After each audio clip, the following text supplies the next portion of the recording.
Mangrove park भनेको यसलाई भन्छ। जुबेल म्यानग्रोभ पार्क आयो है त हामी अबुधाबीको लेसी फर्स्ट टाइम हो होइन दुबई यो ठाउँ।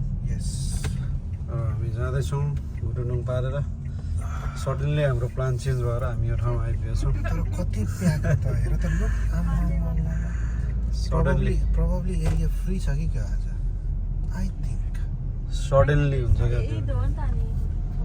सो सडनली हामी आइपुगेछौँ यो मेन गेटमा आयौँ। जहाँ पार्किङ भेटिन्छ त्यहाँ राख्नुपर्ने यहाँ एउटाले निस्किन लाग्छ। ए हामी लाग्यौँ है गाइस। त हामी चाहिँ लाग्यो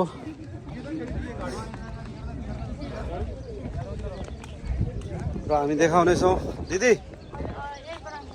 हेलो हामी कहाँ आउँदैछ आएको छौँ आज कहाँ गरे म्यानग्रोभ तर हाम्रो Abu Dhabi. This is Abu Dhabi Jebel Island mangrove, one of the biggest mangrove ever in Dubai. This is the place where you have to be in and visit, see the beauty of the nature. Understand. Guys यस्तो रहेछ है यो ठाउँ चाहिँ म first time आएको यो Dubai अबुधाबीको। यो मेरो फर्स्ट टाइम हो र यो चाहिँ पानी भित्र यो रुखहरू रहेछ। फर्स्ट टाइम यसै गाइज म तपाईँहरूलाई यो सबै भित्र गएर म तपाईँहरूलाई देखाउने छु है। हेर्दै जानु होला। यहाँ अब पैसा तिर्नुपर्ने छ पैसोबाट पनि घुम्नु मिल्ने रहेछ यो बोट लिएर होइन। यहाँ अब पैसा कति लाग्छ त्यसपछि हामी चाहिँ यसरी बोट लिएर घुम्न सक्नु मिल्ने रहेछ र पानी भित्रभित्र यसरी रमाइलो गर्नु मिल्ने रहेछ। यो ठाउँहरू चाहिँ लगाइन्छ आउनु होला घुम्नु होला रमाइलो गर्नु होला यस्तो रहेछ।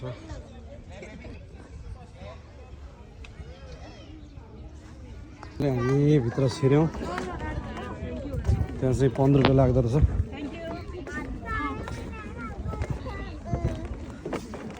यसरी हामी माथि माथि हेर्नु पर्ने रहेछ।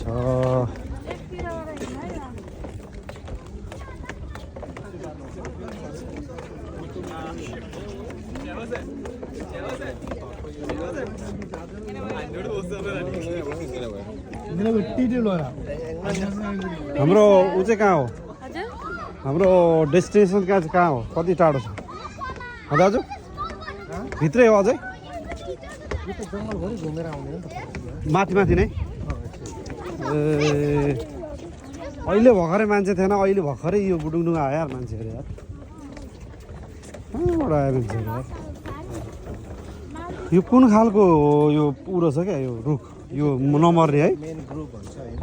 यो चाहिँ मर्दैन यो समुद्रमा फल्छ चाहिँ मानिसले लगाएको प्लान्ट भन्छ भन्दा चाहिँ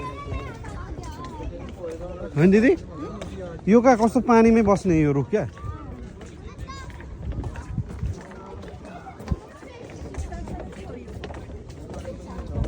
टुसु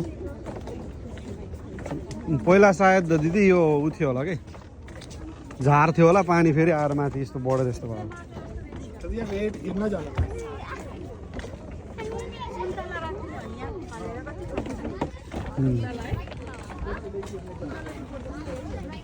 के बनाउँछ नि कान्छी ल यस्तो छ कस्तो लाग्दैछ लोक भाइ एकदम रमाइलो। यो चाहिँ मन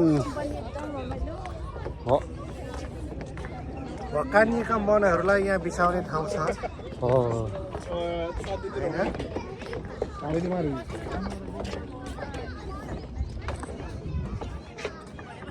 दिदीलाई साह्रै मन पर्यो अरे ल।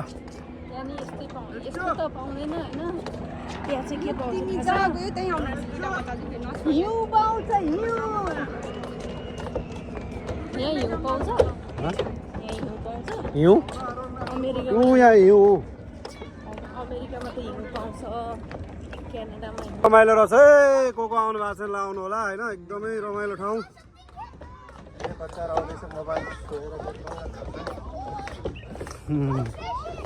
थ्याङ्क यू सो मच कान्छीले गर्दाखेरि नि यहाँ आइपुग्यो यार हामी। ल सो नाइस प्लेस यसरी सुन्तला झापा टिपेर खाने होइन साह्रै रमाइलो ठाउँ। ल लड्नु चाहिँ भएन है त्यो बिहेमा क्या बिहेमा यस्तै गर्दा नि गाडी गरेर देखाउँदैछ अब ऊ त घरमा आइपुग्दैछ चुच्चो घरमा यहाँ चाहिँ विश्राम गरेर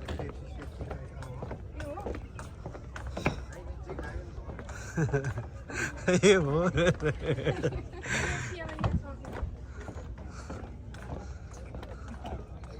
ल यसको यो रुखको विशेषता भनिदिनु त दाजु अनि यो ठाउँको नाम कसरी भयो भनेर यो ठाउँ चाहिँ यो चाहिँ स्पेसली समुद्री भागहरूमा जहाँनिर चाहिँ समुद्र भागको टाढो ठाउँसम्म पानीको तह आउँछ जमिनको भाग हुन्छ त्यहाँनिर चाहिँ एउटा म्यानग्रुभ भन्ने प्लान्ट हुन्छ जो चाहिँ प्रशस्त पानीमै मात्रै यो उम्रिन्छ र त्यहाँनिर चाहिँ अबुधाबी गभर्मेन्टले एकदमै लार्ज एमाउन्ट अफ फिल्डमा यो यसरी यो स्टेयर बनाइदिनु भएको छ जहाँनिर हामी समुद्रको लगभग 2 किलोदेखि 3 किलोमिटर भित्र हामी यसरी हिँडेर यहाँको आनन्द यो ब्युटी नेचरको मजा लिन सक्छौँ साह्रै नै रमाहाट गर्ने ठाउँ छ यो थ्याङ्क यू सो मच त्यही भएर चाहिँ यो ट्री चाहिँ पानीभित्र बस्दा पनि केही नहुने ल ठिक छ एकदम रमाइलो लाग्यो चराचुरुङ्गी चाहिँ मैले देखिनँ चरा बस्ने घर चाहिँ यहाँ रहेछ यस मैले खोजेको घर भनेको यो हो क्या वहाँ परबाट देखेको घर यो देखेको थिएँ क्या मैले ल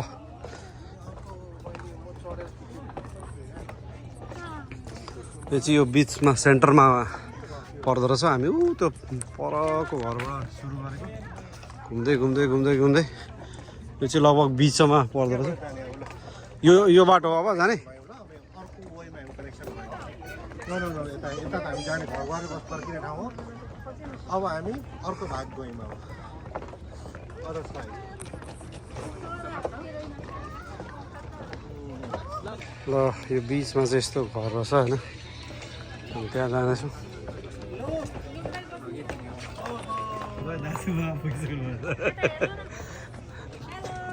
ओहो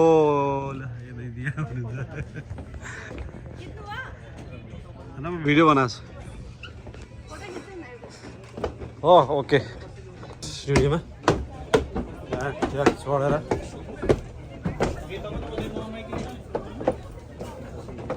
हामी माथि जान्छौँ ओ माई गुडनेस हामी अब यताबाट अब यसो यहाँ दाजुले दिँदैन यसो गरेर यस्तो फर्किँदैछ वाउ नाइस हामी त्यहाँ पुग्छौँ होइन उता आँखी झ्यालमा आइयो आँखी झ्यालमा ल वाउ हामी त्यहाँबाट आएको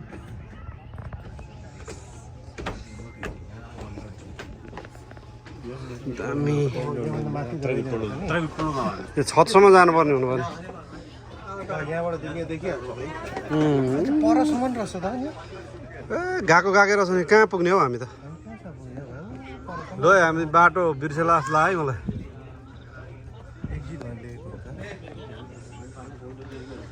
मौसमले यस्तो साथ दिइरहेको छ फेरि होइन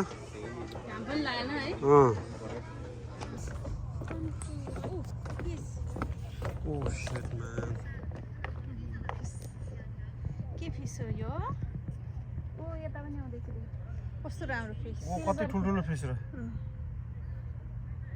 यो चाहिँ के फिस हो यसको नाम पक्रेर खाना नि ल यता चाहिँ गहिरो रहेछ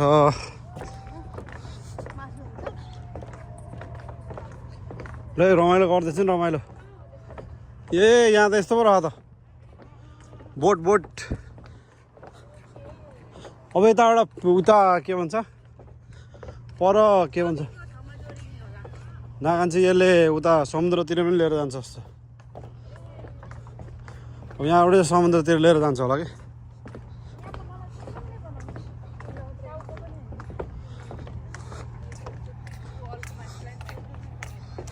गहिरो छ है गहिरो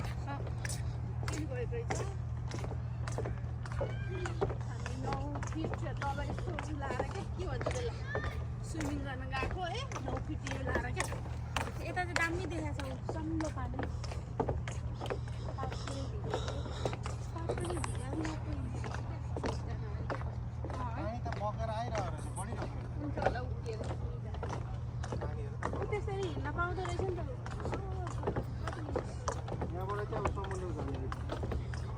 समुद्र हेर्न जाने हो ल यहाँबाट यो सुविधा पनि रहेछ है गाइज समुद्र हेर्न जान यहाँबाट सिधै हो यसमा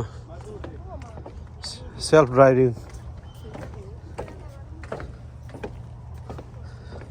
सेल्फ ड्राइभिङ त होला नि होइन ए इलेक्ट्रिक ल साह्रै रमाइलो भयो गाइज होइन म चाहिँ अलिकति के भन्छ अफमुडमा हिँडेछु भने जस्तो कपडा नलाइकन आफै छैन एक कपडा गर्न राम्रो छ त्यो तपाईँ त झन् स्ट्यान्डर्ड मान्छे हो यार तपाईँले ठिकै छ तपाईँलाई बहिनीले पनि जानु भनेको मैले पनि दाजु जानु चेन्ज गरेर आउनु भनेको दाजु अब के गर्नु कति राम्रो कति मिठो हावा स्वच्छ है ओहो एउटा कफी चाहिँ कालो कफी सटक्क पिउनु पाएँ अर्कै सटक्क हुन्थ्यो ल साह्रै रमाउने ठाउँ छ एकचोटि है हामी तपाईँहरूलाई उत्साह दिन चाहन्छौँ ल यो ठाउँ चाहिँ आएर हेर्नुभयो भने तपाईँलाई एउटा रिलिफ हुन्छ वाह आइस समथिङ यस्तो पनि हुँदो रहेछ भन्ने कुराहरू लाइफमा देख्न पाउँछौँ अन द सी हामी लगभग 4-5 किलोमिटर हिँडिसक्यौँ समुद्र माथि नै यसरी नै त्यति धेरै एमाउन्टमा फैलिएको छ यो र अब फर्केर जाँदैछौँ फर्केर जाँदाखेरि पनि अब हाम्रो पार्किङसम्म पुग्नलाई 1 किलोमिटर हिँडेर आइपुग्नु पर्ने छ ल ओके हेर्दै जानु होला ल अन्तत हामीले यो ठाउँलाई लगभग परिक्रमा हानिसक्यौँ अब हामी निस्किने अवस्थामा छौँ योबाट बाहिर एक्जिट हुने अवस्थामा छौँ गाइज हामी अघि गएको थियौँ त्यहाँबाट लाइट बालेको ठाउँबाट अब हामी निस्किँदैछौँ यो ठाउँमा दाजु हुनुहुँदो रहेछ सिको रोटी ल हामी निस्क्यौँ गाइज र तपाईँहरू पनि घुम्न आउनु होला र रमाइलो गर्नु होला भन्दै आजको यो छोटो भ्लगलाई म यहीँ अन्त गर्न चाहन्छु अर्को भ्लगमा तपाईँहरूलाई फेरि पनि स्वागत गर्दै अहिले चाहिँ निस्क्यौँ बाहिर टेन्टाडा एक्जिट ल एक्जिट भयौँ ल हामी एक्जिट भयो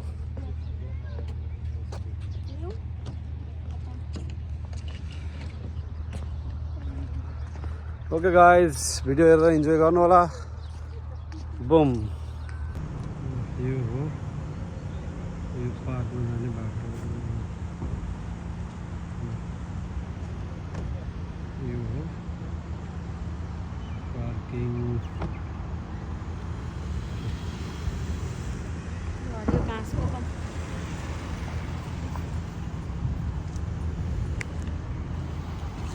ल आज कहाँ हिँडेको मान्छे कहाँ आइपुग्यो पुरै यहाँ पुग्यो सरी यार आज लोकले मलाई कता लिएर गएको छ उसको साला